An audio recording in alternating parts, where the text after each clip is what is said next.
Welcome to Pure Hustle Podcast. I'm Mike. And this is Orlando, and we're on episode 413, a themed episode. That's right, 413 episodes in, and today we're going to be talking about one of the more positive aspects of reselling. I know we've gotten a lot of flack recently about talking about the negative sides because, you know, we try to stay real. We want to be relevant with what's going on and what people are experiencing.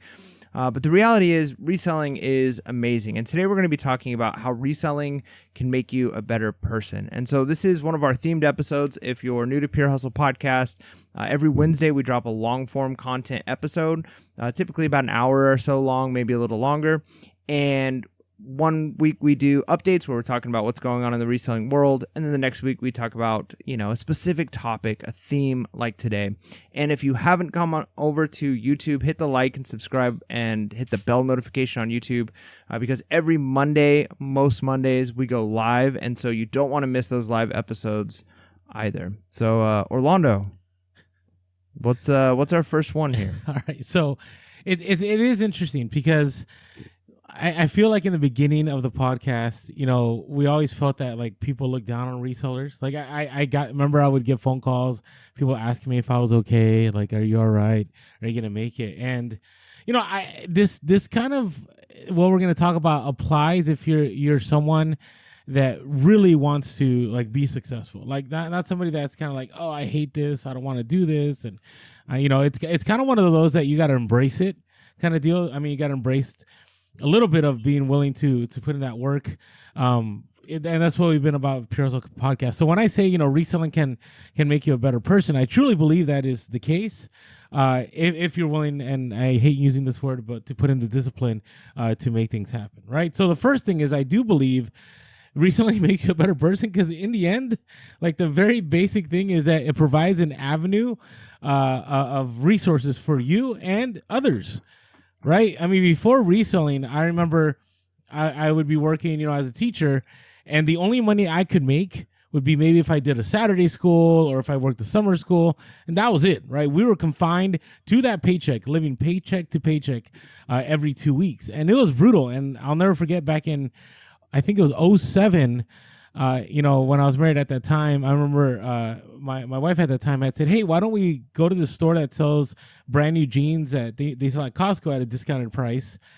And I remember doing that, and we would pick up like 10 or 20 jeans and we would sell them, and we'd make, you know, like $200 to $300 every few weeks. And we're like, wow, like this is great. And this was eBay back then where it wasn't as crazy. There was no algorithm, nothing, you know, working against you as much as it is now. But it was great because it allowed some bills to be paid. It allowed us to do more.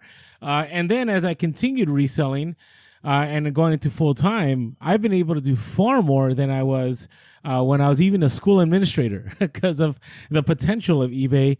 One of the reasons I was able to walk away was because financially I was doing better on eBay than I was as a school administrator. And so I think one of the reasons it makes you a better person is because it allows you to be able not only to pay the bills, but to be able to spend quality time with people.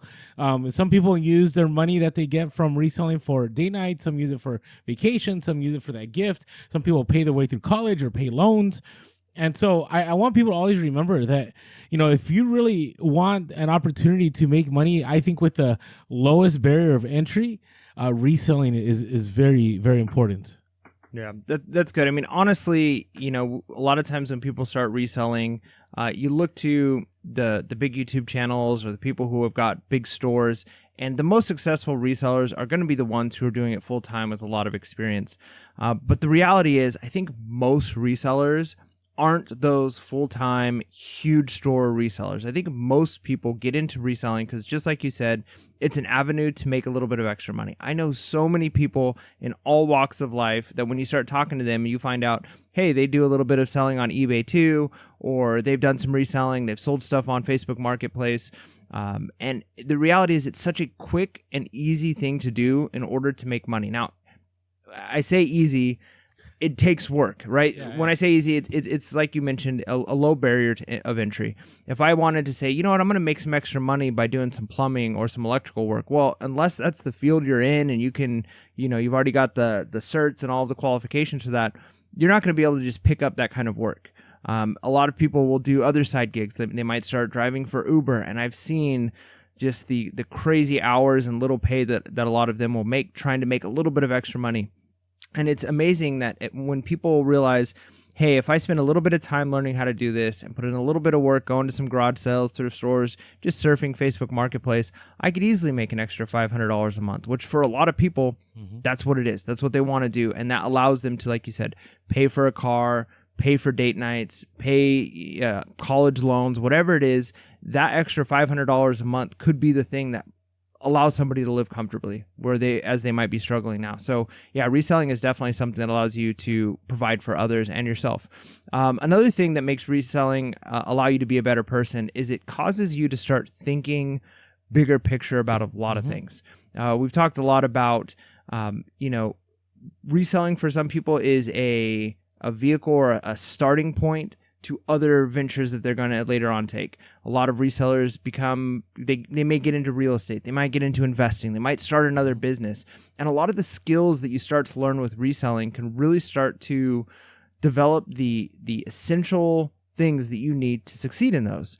Before reselling, you might not know how to manage a budget. Before reselling, you might not know how the economy is functioning. Before reselling, you might not, always be looking for the cheapest deals and finding ways of making a little bit here and there and saving costs and being efficient. And reselling offers an opportunity for you to begin thinking outside of the box in a lot of areas of your life. No, agreed. And, I even think about where I'm living now. Like, I would have never thought that I could live in the place that I'm living now. Before reselling, right? Before reselling, it was kind of like, oh, this is my fixed income. This is all I can do. And then I remember before I moved onto this property that I'm at, I remember thinking, okay, this property, like it's a little bit out of my price range, but if I'm able to have enough space that I can bring in more inventory, I can have a dedicated space to eBay. I can up my income, and as I up my income, well, then I can afford to be here. Now I've been here.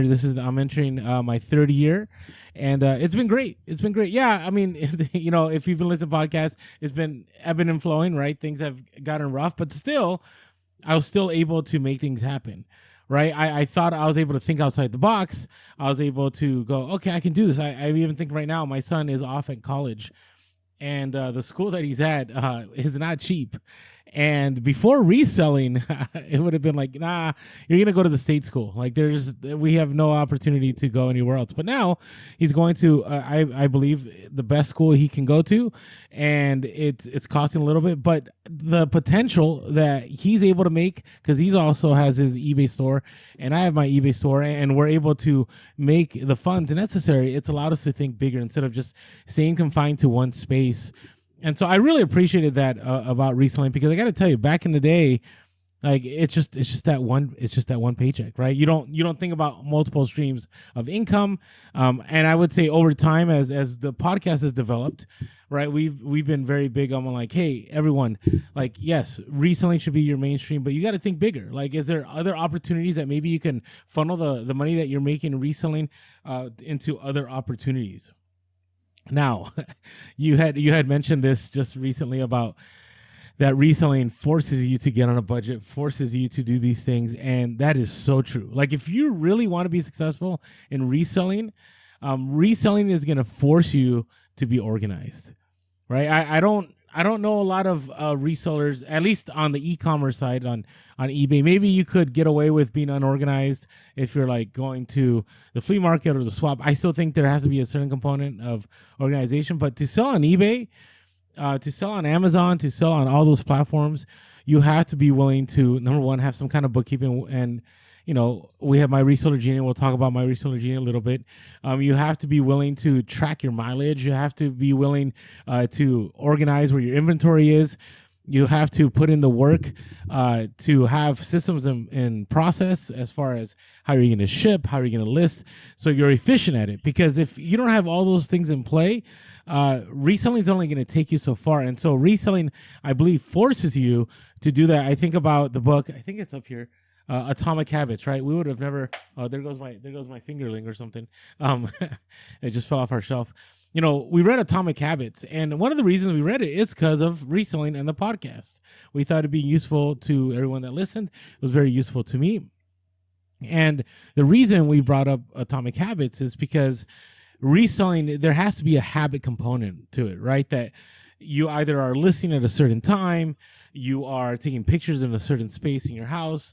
Like you're having to organize systems in order to be able to scale your eBay business. Yeah, no, that's absolutely right. And thinking about organization and how, reselling teaches you those skills and basically forces you, like you used a good word there, forces you to do that, right? You really have to start figuring out, how do I become efficient at these things? Mm-hmm. And those skills begin to trickle into other areas of your life. Now, some people compartmentalize everything and they don't see how things overlap. But when you start to get serious about reselling and you get very, very focused on, is my shipping supply system in place where I'm getting my supplies for cheap? I know when they're coming. I've got them coming at the right time. I've got everything organized so I can ship and pack things quickly. I know I've got an inventory system for all of my goods so I can quickly find the items that need to go. Well, before you know it, you're going to start organizing other areas of your life. You're building, and some people are just naturally good at those things. But as you start to realize you're running a business, then those skills translate into your regular day-to-day life. And that's one of the things that makes you a better person in general. And one of the ways it definitely bleeds into your regular life. Some people start reselling because they're very, very conscious buyers. They're very focused on always, they're maybe extreme couponers. They're always looking for a deal. So maybe they spot a really good deal somewhere and they realize, well, I don't need this, but I could sell it. But I think for a lot of us, that is less of what gets us into it. But we find that by reselling for a while, we realize that if I'm willing to wait or look, I'm always going to find a better price. Mm-hmm. If I'm willing to not necessarily jump on the very first one that I see, I'm willing to look on Facebook Marketplace. I'm willing to go check the local thrift stores or go to some garage sales. Eventually, you're going to find really good deals on items. And, maybe it's birthday gifts. One of the things that I often find is I'll go to garage sales or I'll go to thrift stores and you find some new inbox items and you're thinking, you know what, this would be perfect for my niece. And I was going to spend, $40 or $50 on her for her birthday, but this is like a $40 or $50 thing and I'm able to pick it up for $5. That allows you to pocket that extra money or use that extra money and get an even better gift, right? So we begin to start thinking of our personal purchases in a lot different way once we've been reselling. And the other way that it's really helpful is there's that dopamine hit that comes when you buy things. Right? A lot of people get into going on Amazon and buy, and you feel really good buying things. You got something coming in the mail. It gets to you. You go to a store, you buy something, and it's exciting for like a day, and then that wears off, and you got to buy something else. Well, reselling kind of allows you to buy things all the time, and you're buying things that are going to make you more money. So you don't get as much of that, hey, I need to go online and buy something for myself because I just had 10 really cool scores this week when I was at garage sales. So I'm not so interested in, I need to find something good for me. I need to scratch that itch. So you also become a more careful buyer with that as well. Yeah. And I got to tell you, I am not one of those people that were couponers or any of that. Yeah. I was always looking for a deal, but it wasn't until I became a reseller where I realized how much money I was losing. Now it's like, it cracks me up all the time because I think about like my sons, right? My sons, they're always growing, right? They always need new clothing. And, back in the day, like I dreaded it. I hated it. I would go to like, I know this sounds old school, but like, there's a certain stage where you can't like go to Walmart anymore or Target sometimes for kids clothing because there's only so much and everybody's buying, everybody maybe is wearing the same thing. So you want to be a little different. So you go like to JCPenney or you go to Sears if you have a Sears something. But then, I remember when I first started going to Marshalls and TJ Maxx and Ross and all those stores, and I remember they would have the yellow tag sales, and I haven't gone to one in a year. I know they just had one, and I remember for reselling, I used to buy a ton of stuff.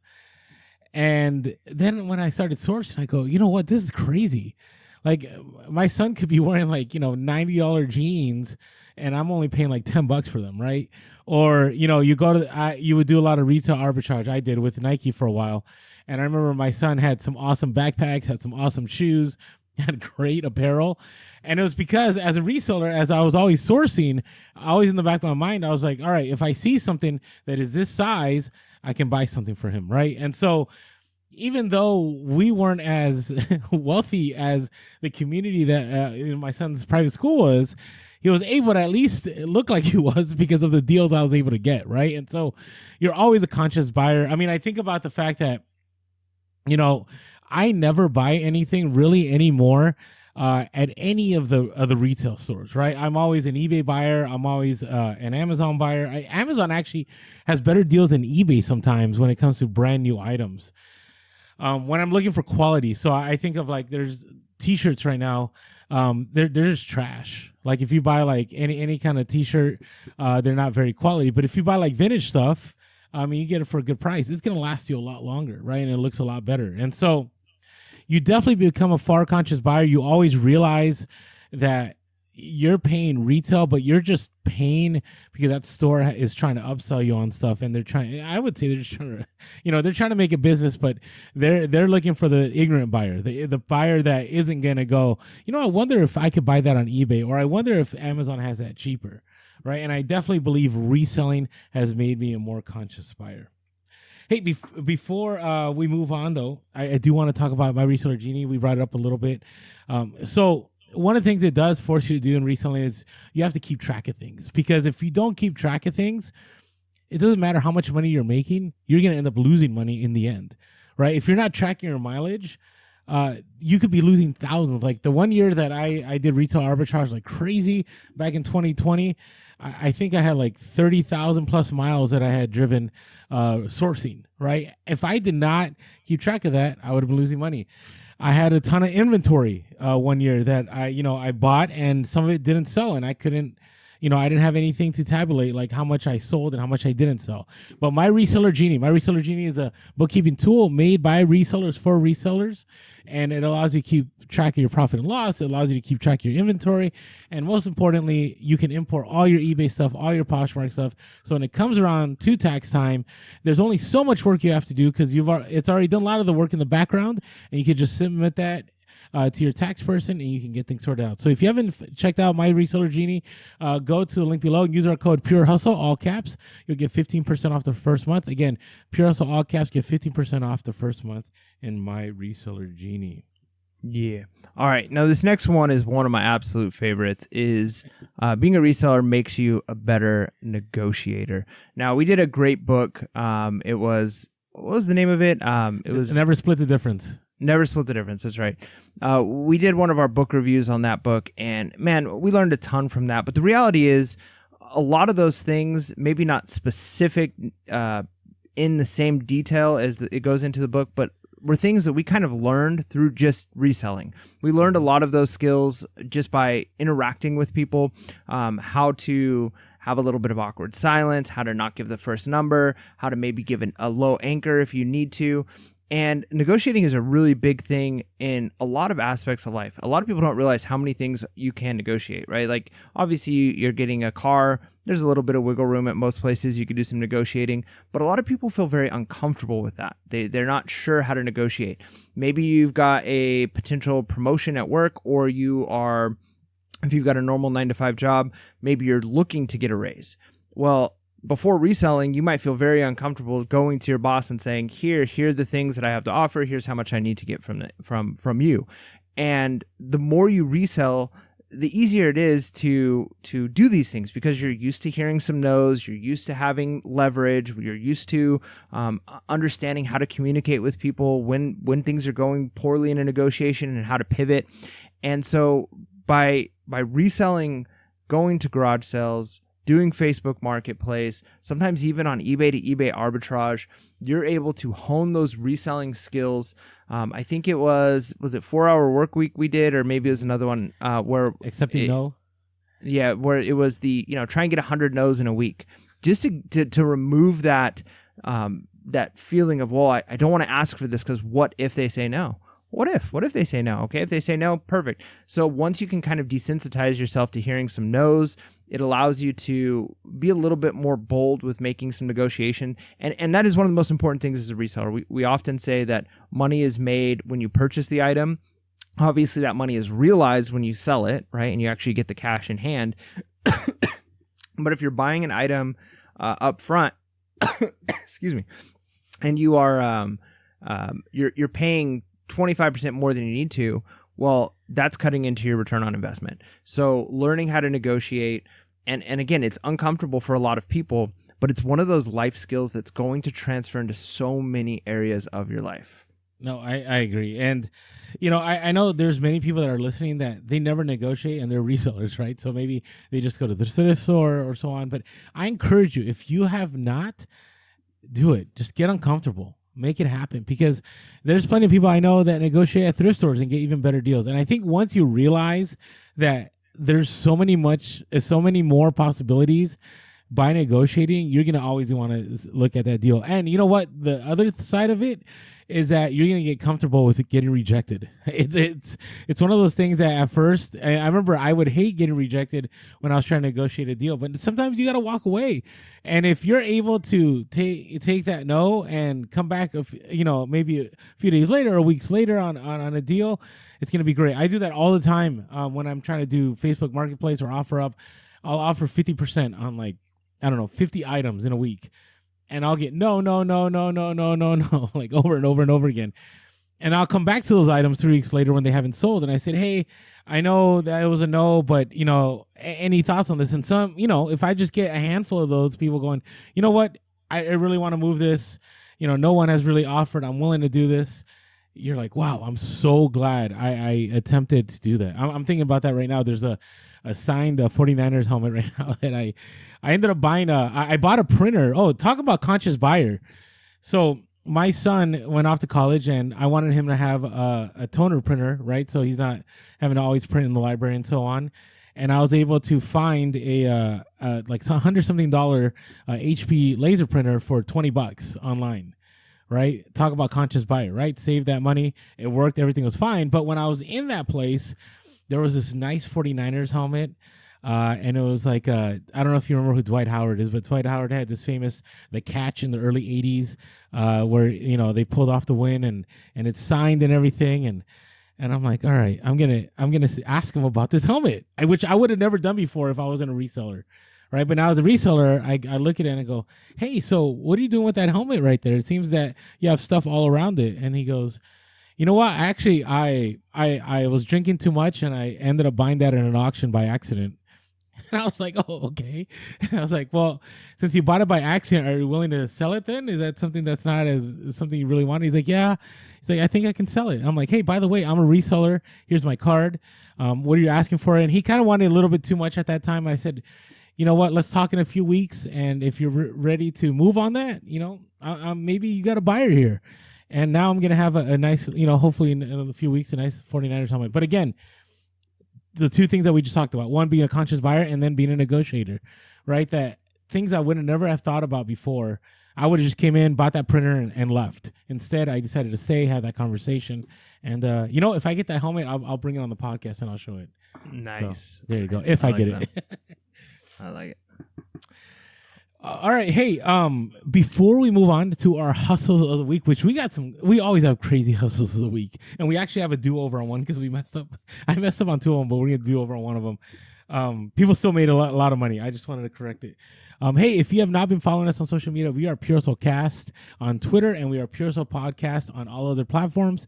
You could always give us a call, 619-738-1170. That's 619-738-1170. Or shoot us an email at purehustlepodcast@gmail.com. Grateful for all of you that catch us on YouTube. But if you haven't yet and you're listening to this podcast, come on over, hit that subscribe, smash that like button, hit that bell notification. My hope is that by the end of this year, we will be at 10K subscribers. And thank you to all of you that leave us iTunes reviews, especially when you leave that 5-star and you tell people why you enjoy the podcast. It really helps us a lot in the algorithm and it helps people when they're trying to find the podcast. There's so many people that say, hey, I heard about you guys. I read the reviews. I was like, I'll check it out. And yes, it was definitely worth our time. So thank you for that. And as always, thankful for all the supporters on our Patreon. It allows us to continue the podcast because it does take some time to plan things out. It does take some time to record.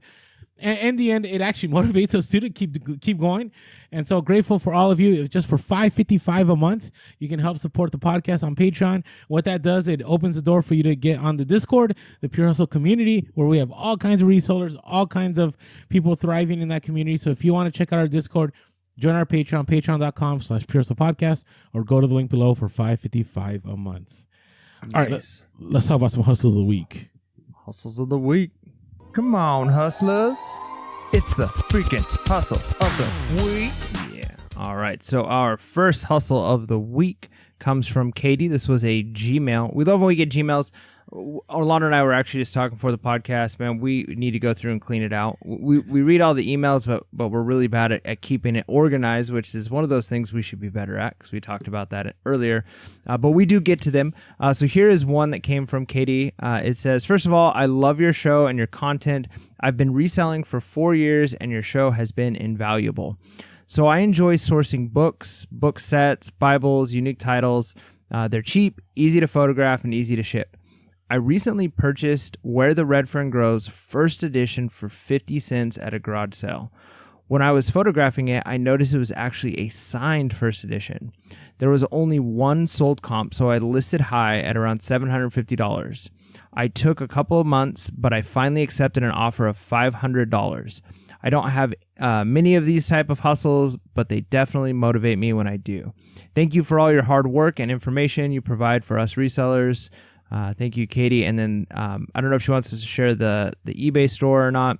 So I'll hang tight on that. Let us know, Katie. Maybe in a future podcast. Let us know. But man, what a cool thing. So my son has actually been, we've been reading Where the Red Fern Grows with him. And that's one of those ones that there's going to be a huge market for a book like that, because most kids who went through schooling systems here in America at some point, what was it, probably 3rd or 4th grade, read Where the Red Fern Grows. That's one of the first books where kids are reading and all of a sudden they're bawling, right? And they have that emotional attachment to a book, and they realize, man, books can make me feel something. And so, and I love the fact that here that Katie says she doesn't always have sales like this, because book sales can be kind of a grind, right? A lot of times it's buying books for 50 cents or $1, selling them for $5, selling them for 10, selling them for 20, and that kind of might be your normal. But man, when you do find those really cool, unique ones, and they're going to happen, right? If you're scanning enough books, if you're looking through enough books, you're eventually going to find those incredible, rare ones. And those things are, not only is it a good amount of money coming to you, but it's just a cool experience, especially being able to connect somebody. I mean, think of the person who spent $500 to buy Where the Red Fern Grows, first edition, signed copy. Could just be a collector, but it's probably somebody who was like, this book meant something to me. So what a cool experience.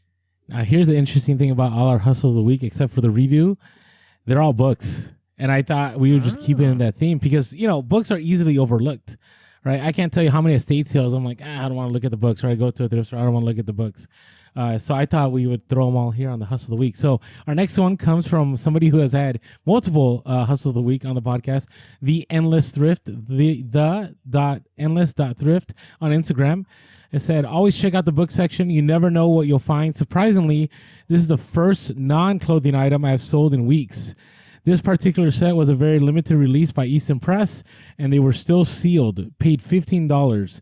Listed and sold within 2 weeks. A signed by Anne Rice Interview with the Vampire Chronicles set for $1,424.96. Wow.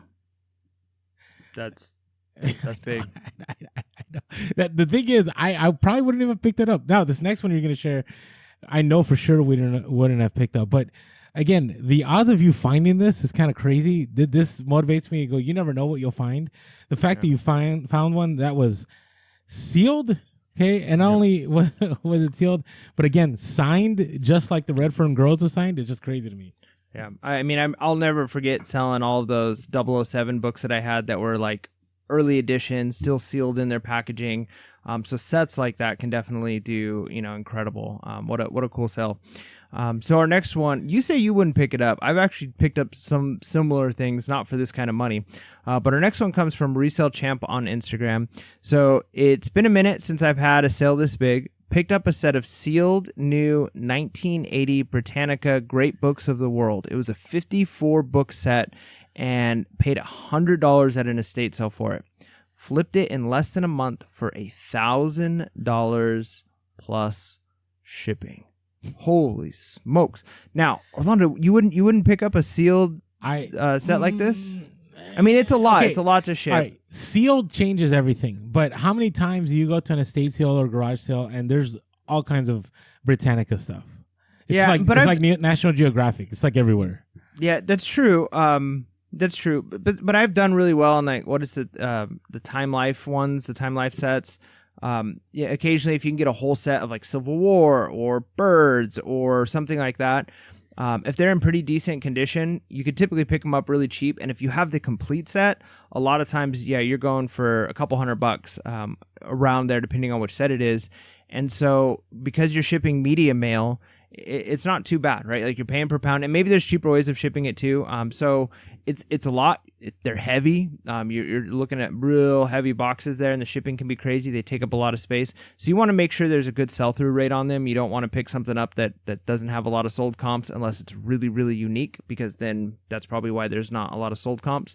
But yeah, big book sets can be valuable. Now again, like you said, you got to be careful because they're also a dime a dozen. So it's looking for the specific ones. But that's the name of reselling, right? Yeah. I mean, I will say right now, like I do not pick up old books, and maybe I should. I actually have some really old books that I haven't done anything with. I can't find comps on it. I kind of want to contact Rebecca, the bookseller, from Pawn Stars, and see. I don't know how much she charges to appraise, because I do think they're valuable. But I find that it's easier for me to pick up, like, let's say manga or Goosebumps or Hardy Boys. Like those sets are easier because I feel like they're more current and they're trendier. I don't know about Hardy Boys being trendy at the moment, but old World Book or any of those. Like, here's the thing, though. I think I mean you mentioned this a while back with like survival stuff. Having an uptick. Oh, that's there's right. people who are interested. But here's what I've noticed in more and more conversations that I've had with people. I feel like a lot of people are recognizing that they need to own physical books. That media is one of those things that we tend to just rent everything now because of subscription-based programs. Most people don't have DVDs anymore. They're just using Netflix and Disney Plus because why do I need the DVD? But then you realize really quickly if all of a sudden internet's out or something like that happens, you're really in a tough position. Yeah. And especially with a lot of those older books, you can maybe get like PDF versions of them, but it's hit or miss. And especially older books. I mean, if it's mass-produced stuff, yeah, you probably shouldn't be picking it up. But if it's unique things, there's more and more people I'm recognizing are trying to build hard copy libraries, and they're kind of seeing them as like a legacy thing that is going to pass down and through generations. Like that's something I've started doing as well. I want to have a good library of really good books. And good books cost good money. So there's times where I'm spending $50, $60, $70 for a book just because it's not from a big publisher. It's a small publisher made it in the 60s or the 70s, but it's information you're not going to get anywhere else. It's a great book.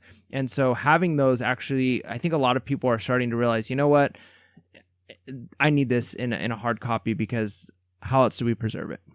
Okay. No, I get it. I've just be careful out there when you're sourcing. Make sure you're looking at sell-through rate, looking at comps and all that good stuff. All right.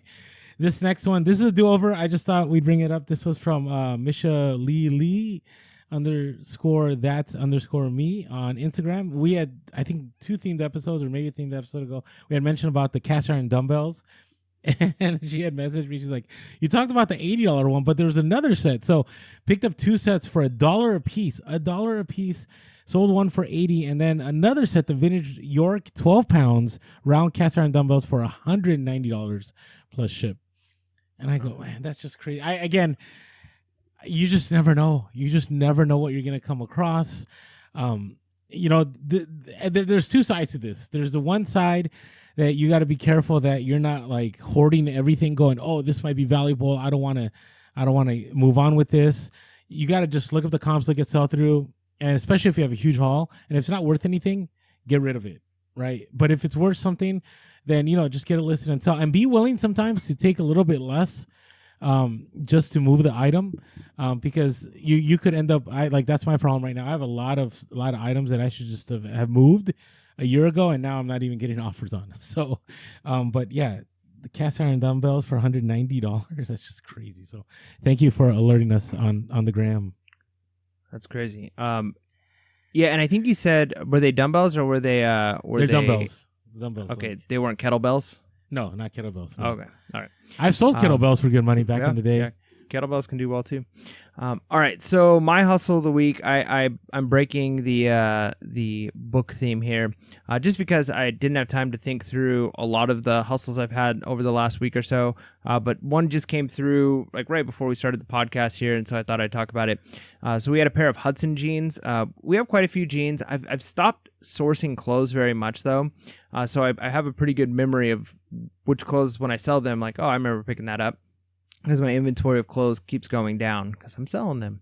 But anyways, I know I picked up these jeans for $1 at a thrift store during a dollar clothing day, and they were in pretty good shape. Took pictures of them, sold them for $25 and some shipping, and that's just good ROI, right? It doesn't take up a lot of space. It was easy to photograph. I prefer jeans and pants over shirts as far as just trying to get measurements on things, because you're looking at waist and inseam, right? It's much easier to deal with than, sometimes you're dealing with collar and, the chest and then the length, and there's so many other measurements you're dealing with. So I prefer jeans over other types of clothing. But yeah, that was just a small hustle, but also pretty decent ROI. Nice. What about you, Orlando?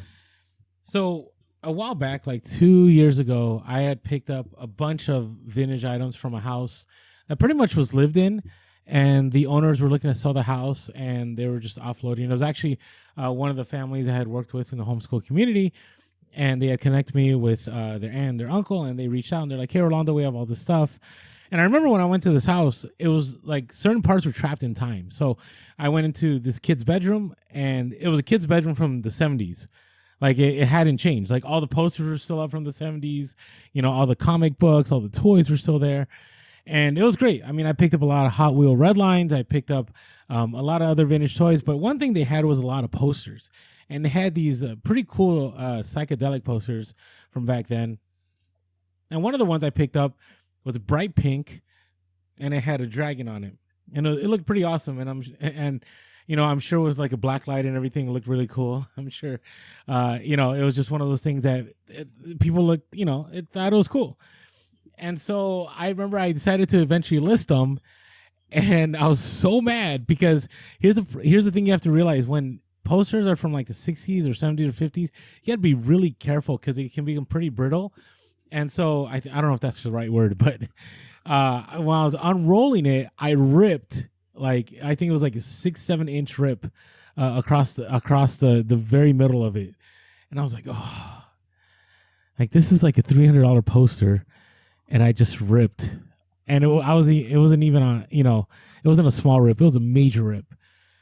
Well, I had two options. I was like, maybe I should just throw this away. I'm not gonna be able to sell it. But then I was like, you know what? It's cool enough, and not only is it cool, but it's vintage, and maybe somebody will still want it. So I actually still took a picture of it. I didn't tape it or anything, but I just laid down the poster in a way. I had a bunch of mugs holding it down, coffee mugs, and then I put a coffee mug at the bottom of the tear, so like you saw the tear, but you can still see the poster in its entirety. And sure enough, it sold for $150 plus ship. And so had I thrown away that poster, I would have been throwing away $150.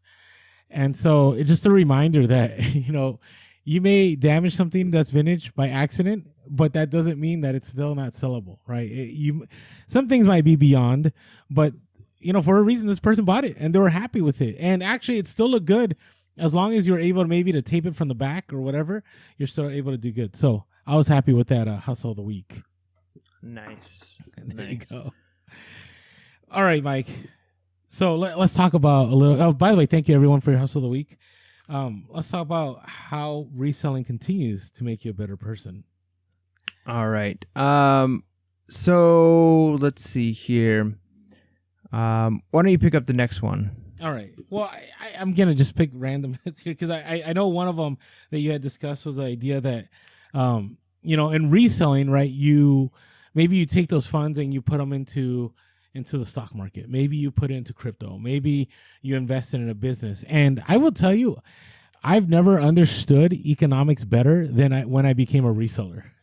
I know that sounds strange, but most of us, like our only econ class that we really take, unless we decide to be business majors, if you go to college, is in high school you take maybe econ, right? Your senior year, or maybe your first year of college, you take econ 101. And even then, like does everyone remember like talking about elasticity and talking about, supply and demand and interest rates and all that stuff? And I graduated. I had a degree in teaching history, and then I ended up getting a master's in history. But I just, when it comes to economics, I didn't understand the Fed. I didn't understand rate cuts. I didn't understand, inflation. I knew what inflation was, but I didn't like understand how it applied to me. Like in the 2008 recession, it didn't affect me because I was a teacher. I was still making the same amount of money. I didn't own a home. I had no portfolio. Like I had no investments because those were just things I didn't think about back then. But when I became a reseller, it was the first time I actually began to pay attention to the economy. I began to pay attention to the jobs report. I began to pay attention to CPI. I began to pay attention how different individuals who were elected played a role in how the economy would function. I began to pay attention as to what's a bull market, what's a bear market, all these different things that I wouldn't have cared for before. And the reason I did is because I believe the best teller of how an economy is doing is reselling. I mean, we all know for like the last 2-3 years that even though many have been successful, we also know how much the market has gone down in reselling, right? Items that we used to be able to get 2-3x on, now we still get a decent profit, but it's just not the same. Right. We also learned through 2020. I learned a ton through 2020 about supply and demand. I was actually sharing this with somebody the other day, how it was crazy how you could buy, hair clippers for 3x the price in 2020, right? You could sell video games for 3x the price.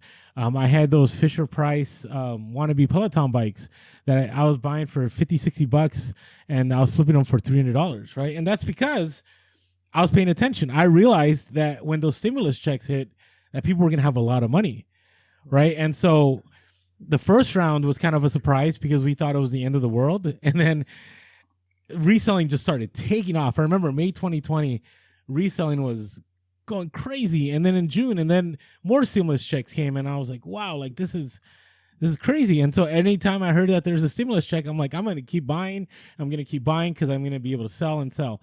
And I just kept paying attention, right? I also realized when we had 0% interest rates, that borrowing, I remember we talked about on the podcast, like if there's ever a time to borrow, right now was the time to borrow. And so I ended up not right now. Back then. No, not right now. Not right now. But back then with 0%, like it was crazy. Like, you're basically borrowing money for free. I mean, you got to pay back what you borrow, but no interest. And I remember I ended up, taking on all kinds of debt, knowing that I could sell the items quickly and I could make back that money pretty quick. And so being a reseller definitely made me gain a better understanding of the economy, understand supply and demand, understand why people are able to charge higher prices, why sometimes you got to go fast nickel and not slow dime, all these different things that an econ class could never teach me. Yeah. Well, and that's the thing is like the econ class can try and teach you, but as teachers, we know there's book learning and then there's experience learning. Like you're only going to remember, a small percentage of what you read, but you're going to remember pretty much everything of what you do in experience, right? Like that sticks. Like we know that as teachers, like when you're trying to teach students, like you got to get them to do things. But when you're teaching abstract concepts like the economy, you're just trying to get some knowledge in their head, knowing that a lot of them aren't going to actually experience those things. When I was a little bit after high school, I really got into the idea of investing. I started watching tons of videos and reading about what's called value investing. And it was one of the things that Warren Buffett was really known for. And I didn't have money to invest, but I probably spent an entire year watching every YouTube video I could on value investing. I read almost every essay that Warren Buffett had put out. I read like the shareholder notes and when they would do meetings of like, here's how Berkshire and Hathaway is doing, and here's what we're buying, here's what we're selling, here's how the company. And I would read those because it was amazing to me. But you're right, like I knew a lot of things up in my head. But it's not until you actually start doing and experiencing those things, and you actually have some money to invest, and you actually are seeing the economy work out and you're feeling it, then that knowledge becomes actual real learning, right? Like it becomes part of who you are. And so, yeah, you're absolutely right that you can read things in a book, but until you're experiencing it and actually seeing supply and demand work, until you're actually seeing how interest rates are working and how all of those things are connected together, you really just have a somewhat foggy head knowledge. The next one that I want to talk about is probably my favorite here, is that reselling causes you to become disciplined. Now, we did one of like a short book from Jocko Willink, which he's really known for this phrase, discipline equals freedom. And I absolutely believe that that's 100% true. Discipline equals freedom. And Orlando's got it right there. That's after reading that one together, I thought I learned some interesting stuff from there. But some of his other things, I think he actually has a book called Discipline Equals Freedom that probably would have been better for us to read. But here's the thing. In our life, we have control over so little, right? You don't have control over who your parents were. You don't have control over what country you were born in. You don't have control over a lot of things that have to do with your health that are outside of your, like there's a lot of things that are outside of your control. But it's amazing how much is actually in our control that we never capitalize on. And when you become disciplined, what you do is you take out I feel motivated. I feel like doing this. I should do this. And you just say, and it even goes back to that Atomic Habits things. Every morning when I wake up, I'm going to do this. And every night before I go to bed, I'm going to do this. And it starts with small things. And it doesn't matter how I feel. I'm waking up and I'm doing my workout. And then you start doing the Atomic Habit thing where you're connecting things together. Hey, I'm going to brush my teeth every day, right? Like that's one of those things, like when I try and like explain to kids with, when they tell me in school, like, I don't want to do this. It's like, well, there's some things you might not want to do, but you do anyways, right? Like I don't ever wake up thinking, I can't wait to brush my teeth today. But nobody leaves the house without brushing their teeth, right? Because, even if it's just because I don't want to have bad breath, but just by having certain things where it's like, I'm going to take control of this aspect of my life. If I'm disciplined with what I'm eating, I'm going to have freedom in so many areas of health. If I'm disciplined on how I'm spending money, I'm going to have freedom with money. If I'm disciplined on how I'm organizing my time, I'm actually going to have more time. A lot of people think of it as like, oh, this is just a negative. But when you really become disciplined in certain areas of your life, it frees up those things. You actually gain freedom of time when you're disciplined about, here's my schedule, here's my agenda, here's what I'm going to accomplish, here's my to-do list, here's the most important tasks. You get them done and you realize, wow, I actually have free time now, whereas if I'd have been putting those things off, I wouldn't. Those things would be constantly over my head. So absolutely discipline. Reselling is one of those things that can teach you that discipline. You might not feel like going out and sourcing Friday mornings or Saturday mornings at garage sales, but you realize, hey, if I want to actually make some money here, I got to get out there early, right? I'm going to have to set my alarm earlier than I'm used to. You go out, you grind it, you go garage sales every single weekend for a few years, you're going to end up on the hustle of the week, right? Because you're going to find those things. Whereas if you're like, I'm only going to wake up and go out garage sales when I feel like it, your chances of success go way down. And so the cool thing too about things like discipline is it's a snowball effect. You take control over one aspect of your life, then it's much easier to take control over another aspect and another aspect and another aspect. And before you know it, a lot of the stress and worries of your life are just gone because you actually have control over things that before you used to not take control over. Yeah, no, I agree. I got to tell you, it's made me be disciplined. I remember that one time when we were, what was that thing, like you're gonna get up in 5 seconds or something, like out of bed. The 5 second rule. The 5 second rule. And I remember, like, that was during 2020. I remember I was going to the gym because I wanted to ensure that I could source like without feeling pain. I remember I was like listing. I remember it was it was a very disciplined time in my life. Now I'm still kind of disciplined, not as much as I was in 2020. I think 2020, a lot of us were disciplined to live, but I'm very much, I would say reselling definitely made me a more disciplined person. All right. So this one goes hand in hand with our podcast.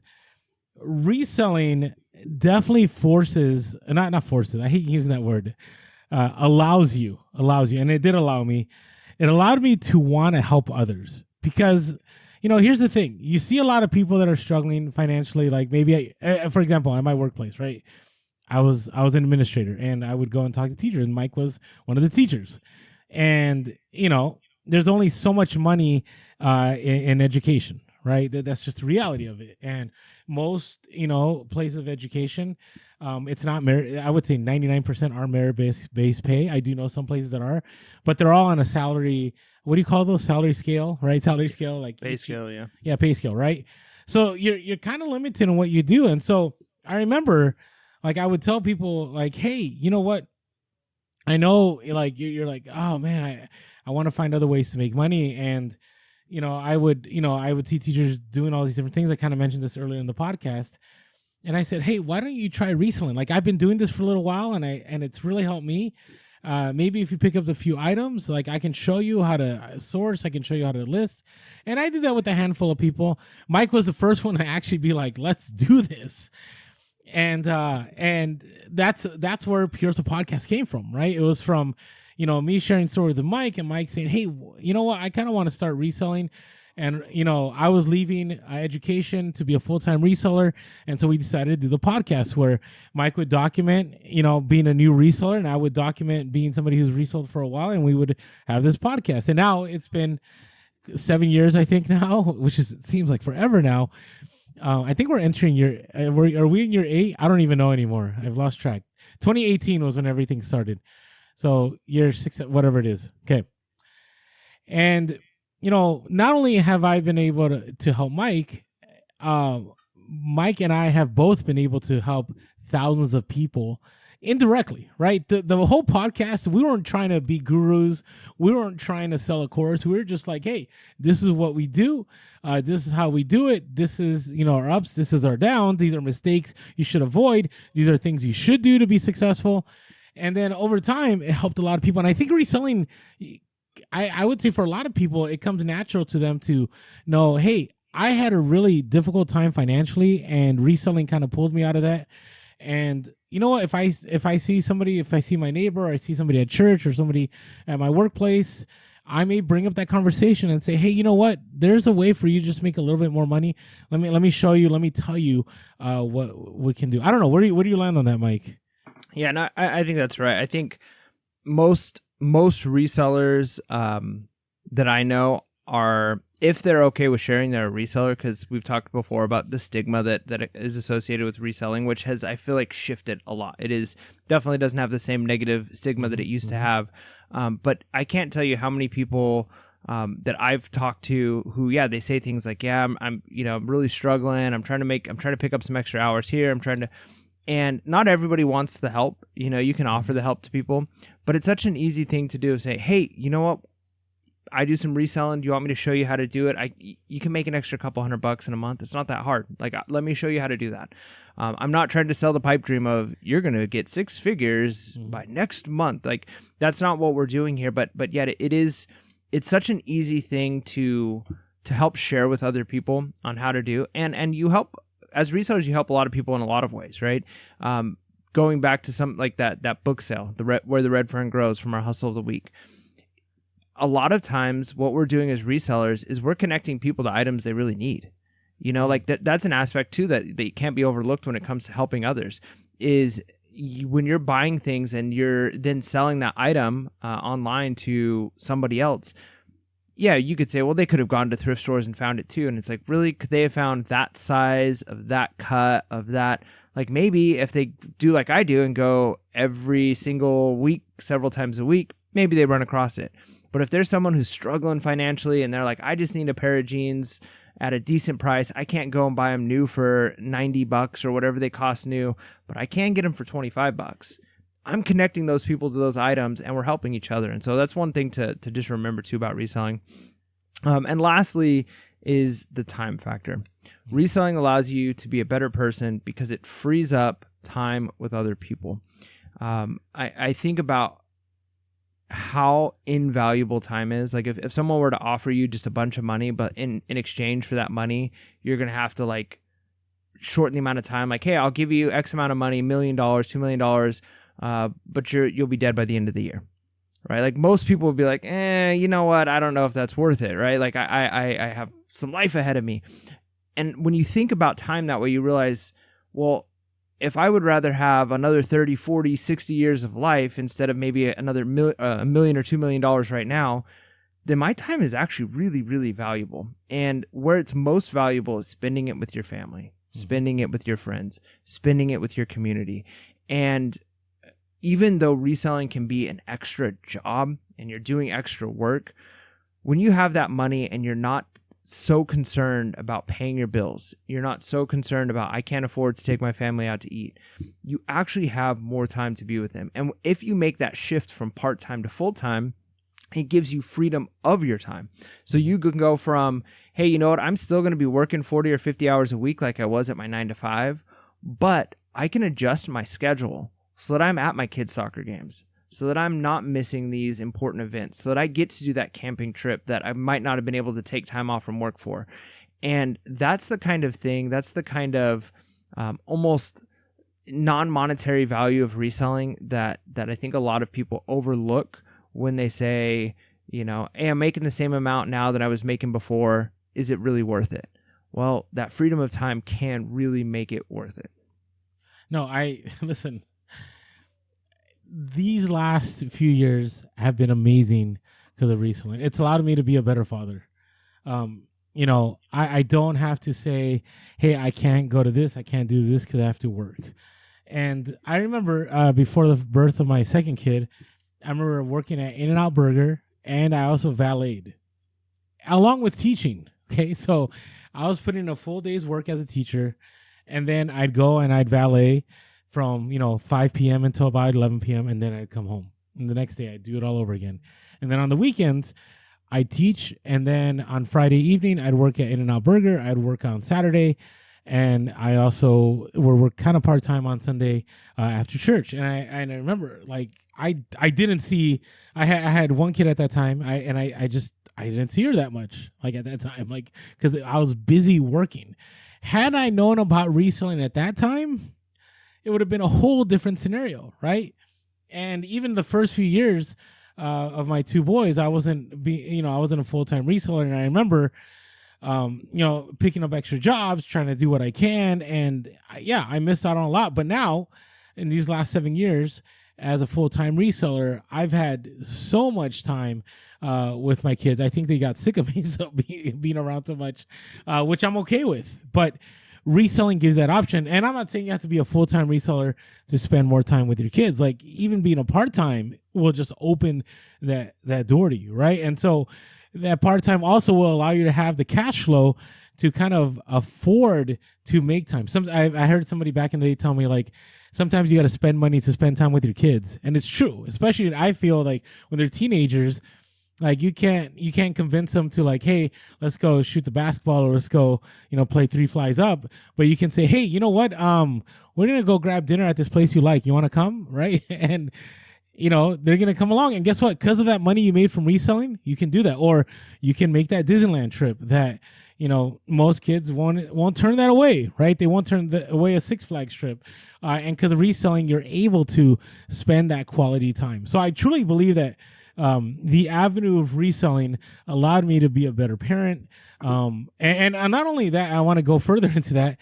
It allowed me to actually kind of, teach my son something that he can use throughout college and later in life. If, maybe one day he'll pick it up, and when he gets married, his wife will pick it up, and they'll go, you know what? I was going to pick up a second job. I was going to do this, but I know this thing where you can go to thrift stores, you can go to garage sales, or you can, go online, you can pick up things, you can make just the same amount of money as if I was working another job. And so to me, reselling, there's so much that can be done.